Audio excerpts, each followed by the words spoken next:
भैया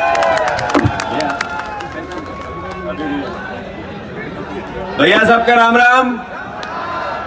कैसा है तुम सब? अरे कैसा है? अच्छा ये अल्लू सस्ता है क्या? कंधा ना मजबूत है कि नहीं? फिर से कट्टा उठाए।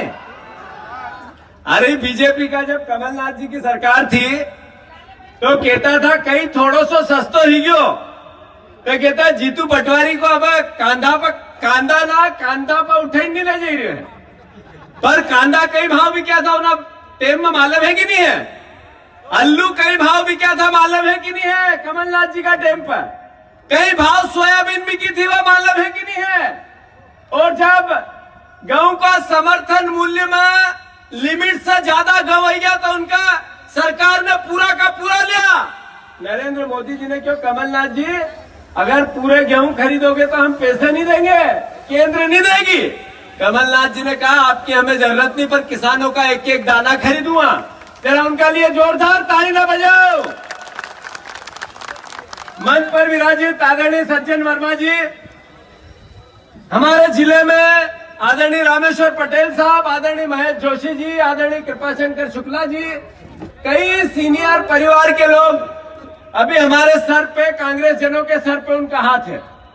पर आज पूरी कांग्रेस इंदौर जिले की हमारे बड़े भाई सज्जन वर्मा जी के नेतृत्व में हमें एकजुटता से सारे चुनाव हो, चाहे नगर निगम हो, नगर पंचायत हो, जिला पंचायत हो, जनपद हो या पंचायत हो, सब एकजुटता से जीतेंगे। जरा इसका समर्थन हाथ ऊंचे करके करो, एकजुटता से। दूसरी बात, जैसा कि किसानों के नेता आदरणीय सुभाष यादव जी के बेटे अरुण यादव जी हमारे बीच में, जरा उनके लिए भी जोरदार तालियों से उनका स्वागत कर दें। पूरा मंच, चूंकि समय की अपनी मर्यादा है, पर मेरे बड़े भाई आदरणीय संजय शुक्ला जी, आदरणीय विजय लक्ष्मी साधो जी, आदरणीय बाला बच्चन जी, आदरणीय सम्मानित सभी विक्रांत भूरिया जी, और सबसे माफी मांगते हुए, सबके चरणों में सर रखकर माफी की क्षमा मांगते हुए जिला अध्यक्ष, शहर अध्यक्ष, आज मैं विशाल को खूब ढेर सारी शुभकामनाएं देता हूं कि इंदौर जिले में जिस तरीके से उन्होंने शुरुआत की किसानों के अधिकारों की, उनकी लड़ाइयों की, उन्होंने आप सबको, हम सबको एकत्रित किया। साधुवाद है विशाल पटेल जी को, जब भी देपालपुर की बात सरकार में रहते हुए आई, विशाल ने कोई कोर कसर कमलनाथ जी से देपालपुर के अधिकारों को पूरा करने में नहीं छोड़ा। दिन रात एक किया, बड़ी बड़ी योजनाएं बनाई। पर दुर्भाग्य था कि 15 महीने 12 महीने में हमारी सरकार चली गई। साथियों, एक तरफ वो लोग हैं जिन्होंने भूमि अधिग्रहण नियम जो राहुल गांधी लेके आए थे, उसको 3 बार रिजेक्ट करने में नरेंद्र मोदी जी ने भरसक प्रयास किए। एक तरफ वो लोग हैं जिन्होंने कमलनाथ जी को जब गेहूं खरीद रहे थे नोटिस दिया कि कोई देश की सरकार आपकी सहायता नहीं करेगी अगर आपने समर्थन मूल्य में पूरे गेहूं खरीदे। एक तरफ वो सरकार है, वो लोग हैं जिन्होंने 6 किसानों को मंदसौर में गोलियों से भून दिया। एक तरफ वो लोग हैं जिन्होंने 25,000 किसानों के बच्चों पर मुकदमे लगाए, और एक तरफ वो लोग हैं जो लोकतंत्र की हत्या करने में 6 राज्यों की सरकार विधायक खरीद कर गिरा दी। आप लोगों को, इस देश के, इस प्रदेश के किसानों को यह ध्यान रखना है कि दूसरी तरफ वो लोग हैं जिन्होंने हरित क्रांति की, श्वेत क्रांति की, जिन्होंने 72,000 के ऋण माफ बिना बताए कर दिए, जिसके मंत्री थे कमलनाथ जी, जिन्होंने 27 लाख किसानों का डंके की चोट शिवराज सिंह चौहान के बहुत झूठ बोलने के बाद 27 लाख किसानों का 1.25 साल में ऋण माफ किया, और वादे के साथ किया, पूरा करते सरकार चलती थी।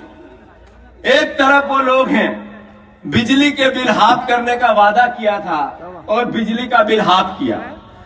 आप बिजली का बिल का एरिया है, बोली बताओ, पहला अच्छो था कि अब अच्छो है? दोस्तों, बीजेपी ने करी लियो एक अनुसंधान, हर समस्या को समाधान हिंदू और मुसलमान, एक ही काम, लड़ाणु, कभी हिंदू मुसलमान का, कभी जात नामा लड़ाणु, कभी वर्ग नामा लड़ाणु, कभी भाषा का नाम पर लड़ाणु, और जैसा तैसा देश में राष्ट्रवाद को नाम लीन देश का लोग ना के दबाणु। यो भारतीय जनता पार्टी को मूल चरित्र है। आज आलू का भाव इतना सस्ता है, इना मंच से, देपालपुर की धरती से शिवराज सिंह जी, आप आलू के दाम में भावांतर की योजना लागू करो। 40 रुपए किलो का आलू और 7 रुपए किलो में बेचना पड़ रहा है, फिर कहते हो हम किसानों के हितैषी हैं। ये झूठ, ये पाखंड, ये इस धरती पर, आप मध्य प्रदेश की धरती पर लोकतंत्र की हत्या करके पैसे के दम पे बने हुए मुख्यमंत्री, आपको ध्यान रखना पड़ेगा कि आपको किसानों के हितों की रक्षा करना है। मैं एक सबसे अनुरोध करना चाहता हूं, जितना अंत में उपस्थित रह के समय की अपनी मर्यादा है, फिर से 2023 में जो मंच पर है उनसे भी अनुरोध है मेरा कि 2023 में कमलनाथ जी को हम फिर से मुख्यमंत्री बनाएंगे। सब हाथ खड़े करके इस बात का समर्थन मंच से भी मेरा अनुरोध है। 2023 में कमलनाथ जी को हम फिर से मुख्यमंत्री बनाएंगे। इसलिए नहीं बनाएंगे कि उनको मुख्यमंत्री बनाना है और सिर्फ कांग्रेस की सरकार लाना है, इसलिए बनाएंगे कि इस प्रदेश में उनके सपने थे। अगर सरकार चलती तो देपालपुर में कहा कि फसल सबसे ज्यादा होए, उन्हीं फसल को कारखानों, किसान ना का सहयोग और सरकार का सहयोग से सहकारिता में लगतो, अलग अलग ब्लॉक में लगतो, उनमें अनाज कारखाना में बीच किसान ना का बच्चा ना काम करता, नौकरी ना मिलती, वहां की फसल ना का दाम को पूरा लाभ उन्हें किसान को मिलतो। यह योजना कमलनाथ जी की थी। मैं मानता हूं कि किसानों की उन्नति हो, युवाओं का भविष्य हो, गरीबों का भला हो, और सबसे महत्वपूर्ण इस मध्य प्रदेश का नाम पूरे विश्व में हो। इसलिए कमलनाथ जी 2023 में फिर से मुख्यमंत्री बने। यह संकल्प इस देपालपुर की इस धरती से हम फिर ले रहे हैं, और 3 साल चैन से नहीं बैठेंगे। एक एक परिवार का साथी कमलनाथ जी के नेतृत्व में दिन रात एक करेगा, और फिर से कांग्रेस की यहां सरकार बनेगी। और जिन लोगों ने हमारे साथ धोखा किया उनको हम सबक सिखाएंगे। मैं विशाल पटेल जी को बहुत साधुवाद देता हूं, धन्यवाद देता हूं। एक विधायक जगदीश पटेल साहब, स्वर्गीय जगदीश पटेल साहब, जो लगातार 2 बार यहां से विधायक रहे, आप लोगों की कृपा से रहे, आशीर्वाद से रहे, उन्हीं के सपनों को साकार करता हुआ विशाल पटेल, जरा जोरदार उनकी तालियों की गड़गड़ाहट से उनका स्वागत हो। जय भारत, जय हिंद, धन्यवाद।